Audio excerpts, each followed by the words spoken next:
in Iraq, in Pakistan, and now in Darfur, putting U.S. troops on the ground, boots on the ground.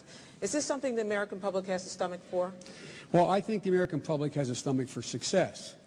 And my recommendations on Bosnia, I admit I was the first one to recommend it, they saved tens of thousands of lives. And initially, John McCain opposed it along with a lot of other people. But the end result was it worked. And look what we did in Bosnia.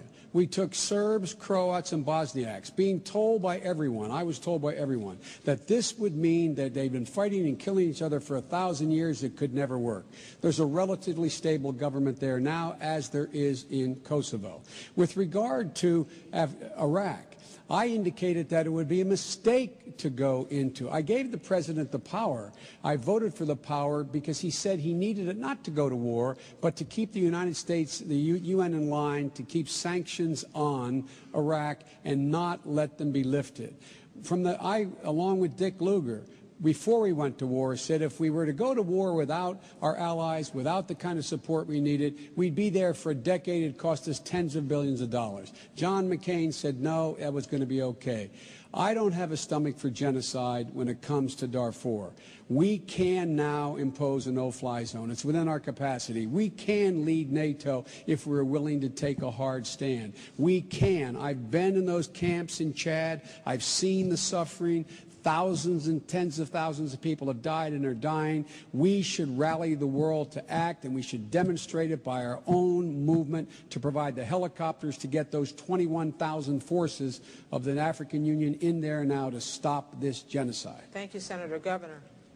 Oh, man, it's so obvious that I'm a Washington outsider and someone just not used to the way you guys operate, because here you voted for the war and now you oppose the war. You're one who says, you know, as so many politicians do, I was for it before I was against it, or vice versa. Americans are craving that straight talk and just want to know, hey, if you voted for it, tell us why you voted for it. And it was a war resolution.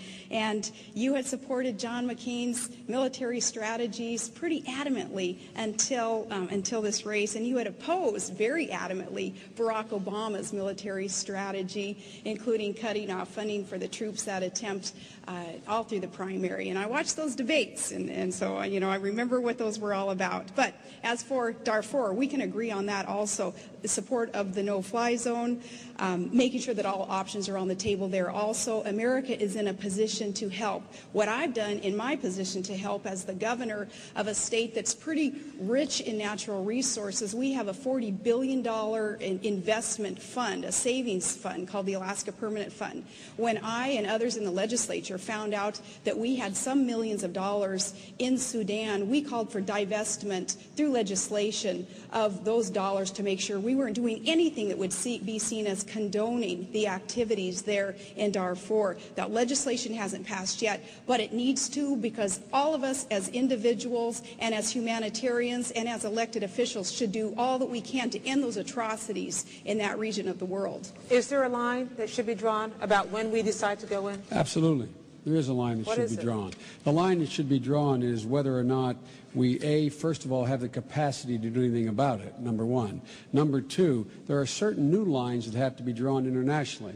When a country engages in genocide, when a country engages in harboring people who are killing our people, terrorists, and they will do nothing about it, that, in fact, at that point, that country, in my view, and in Barack's view, forfeits their right to say, you have no right to intervene at all. The truth of the matter, though, is that let's go back to John McCain's strategy. I never supported John McCain's strategy on the war. John McCain said exactly what Dick Cheney said. Go back and look at Barack Obama's statements and mine. Go look at JoeBiden.com contemporaneously. Held hearings in the summer before we went to war, saying if we went to war, we would not be greeted as liberators. We would have a fight between the Sunnis and Shias. We would be tied down for a decade. It would cost us hundreds of billions of dollars. John McCain was saying the exact opposite.